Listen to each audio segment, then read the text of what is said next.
Hello, my name is Phil Savard, and I'm a professional trumpet player and teacher in the Baltimore, Washington area. And today's masterclass topic is human learning, how to get the most out of your practicing. Now, I've seen many students where they'll go and they'll spend a lot of time, hour upon hour, practicing, and they're not necessarily getting a whole lot of result for it. And that is because while they might have the quantity, they don't have the quality of practice. And so we're going to go through four concepts about human learning that you can apply to your playing and your practicing that should produce some great results. All right, so the first concept is detail in the imagination. In other words, having a very clear thought about what it is that you want to produce.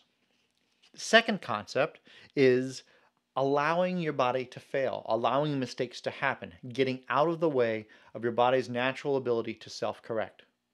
Number three is the concept of incremental learning.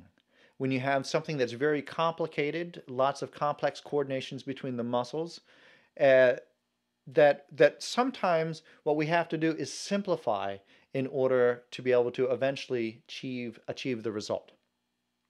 And then the fourth concept is the concept of conditioning. I know it's repetition, repetition, over and over and over again until something becomes reflexive and there is virtually no thought that is necessary for the body to accomplish that task. Okay, so let's get in depth a little bit of these. Now, what I want you to do is when this is done, to go through and think about something and how these concepts apply, maybe from a standpoint of looking at a child the way they learn and seeing how this method of learning is something that happens very naturally and just almost automatically within children as they're growing up. Okay, so the first concept is detail in the imagination. Um, when you watch a child learn, they're imagining and they're imitating, and in many respects, their play is even an extension of the learning process. When the child is pretending something like to be Superman or a superhero or cops and robbers or a clerk at a cashier or playing with their doll houses. They're imagining, they're pretending, and they pretend in great detail. Well, we want this to be the way we learn as well. So when you're playing your instrument, we want great amounts of detail to the sound that you want to produce, from the articulation to the tone quality to the inflection and the dynamics, the vibrato, the phrasing. We want all that detail packed into your imagination. Now, when we imagine this perfection, we must have that second thing on the list, which is allowing the body to make mistakes, getting away from the body and allowing it to control the muscles for us. And if it's a simple task, we can kind of control and get results. But as things become more and more complicated and it requires more coordination, we must get out of the way and let the subconscious mind control all the coordination between the muscles. Now, let's take this concept back to the child that's learning. When a child is pretending, they're not worried about whether they're pretending correctly or not, or whether their reality is the same as what they're imagining. And so this ability for the child to let go and not be concerned with reality is actually something that's very helpful for them and accelerates the learning process. And we as adults can use this in our benefit as well. So remember, you have to get out of the way and allow errors to happen, allow mistakes to happen. Now, the third concept on the list is simplification. So when a child is learning, they don't all of a sudden at the age of 1 or 2 say, okay, the adult goes and shoves them into a soccer game and says, okay, you're crawling right now, but now I want you to run around the soccer field and kick a goal. That's a whole lot of skills bundled into one thing, which is playing soccer. Um, the child must first learn to crawl, learn to stand, take a step, maybe stand on its own without holding on to anything. And then it learns to walk and then run and then kick a ball. And so there's this whole incremental sequence of skills that build upon each other until that child is able to play soccer. We must also embrace this concept with our learning. So many times I'll see a student that will take a passage that's just extremely difficult and way beyond their skill level and just keep hammering away at it and doing it wrong and doing it wrong and doing it wrong over again and not getting any results. And yet the the answer is very simple. You have to simplify it, make it easier. And most people that don't do this, it's maybe they don't have the discipline to break it down. They don't have the patience, but it takes patience and discipline to really develop these skills. So, simplification. Let's go through 3 tools that we can use to simplify our music and our playing. The first tool is slowing things down. That's the obvious thing. If something is too fast and you're messing it up, slow it down. I know that sounds simple, but there's so many times that people just refuse to play something slower. The next tool of conditioning is breaking down. You can take a large piece and break it down into a phrase. Work on that phrase. You can break that phrase down into a couple of measures. Work on that measure. You can take that measure and break it down all the way until you get to one of the smallest parts, which is one note.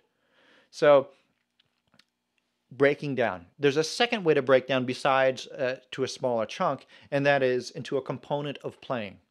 For example, when I play trumpet, there's a whole bunch of things that go into it physically to play the trumpet. There's coordination of the valves with my fingers. There is coordination of the lip to produce the proper frequency. There's the respiratory system, how I'm breathing, sucking in air and blowing the air out.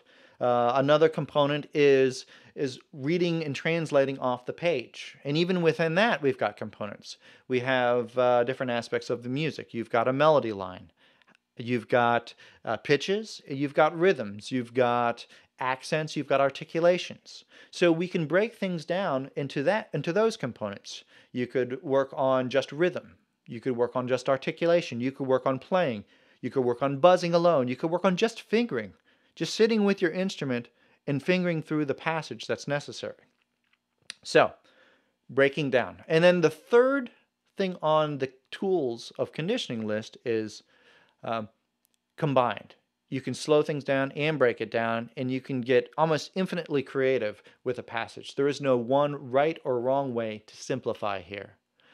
So this is the part that I think is most fun with my students is when I have them work on something that's too difficult and way beyond their reach. I say, okay, how are you going to do this?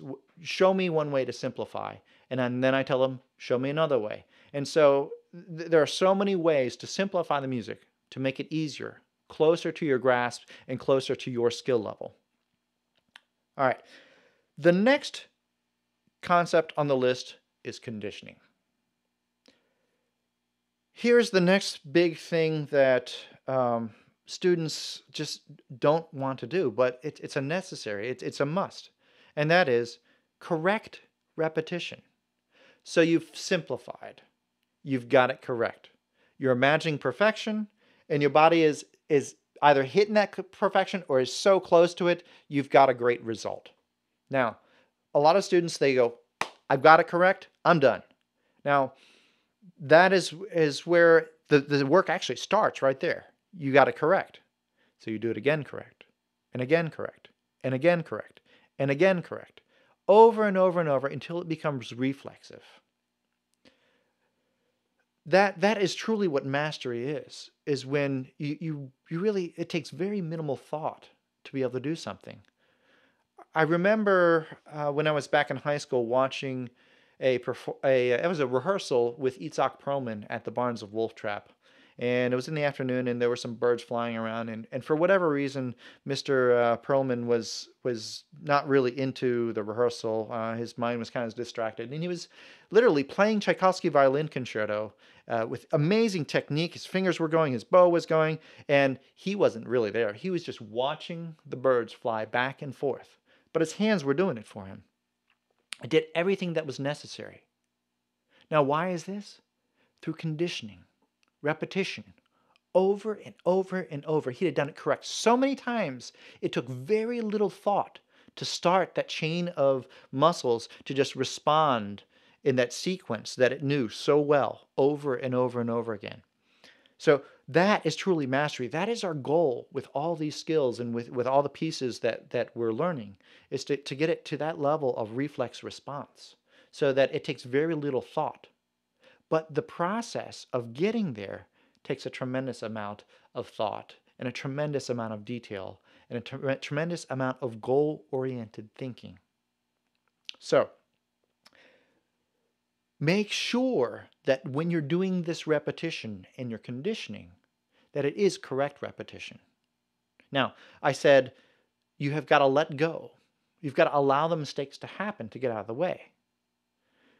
So when the perfection in the imagination is close to reality, then we can keep on going and allow the two to get closer and closer together. When they're far apart, we must still let go and allow the mistakes to happen, but immediately we know that we must simplify with one of our three tools. Slow down, or break down and slow down, in whatever way you want to apply those. And then once we are, again, close to that perfection in the imagination, when reality starts to line back up with that, then we start the process of conditioning over and over and over correctly. And that is the learning process in a nutshell. So I hope this is helpful, and I hope you have the discipline to be able to apply these concepts. Thank you very much.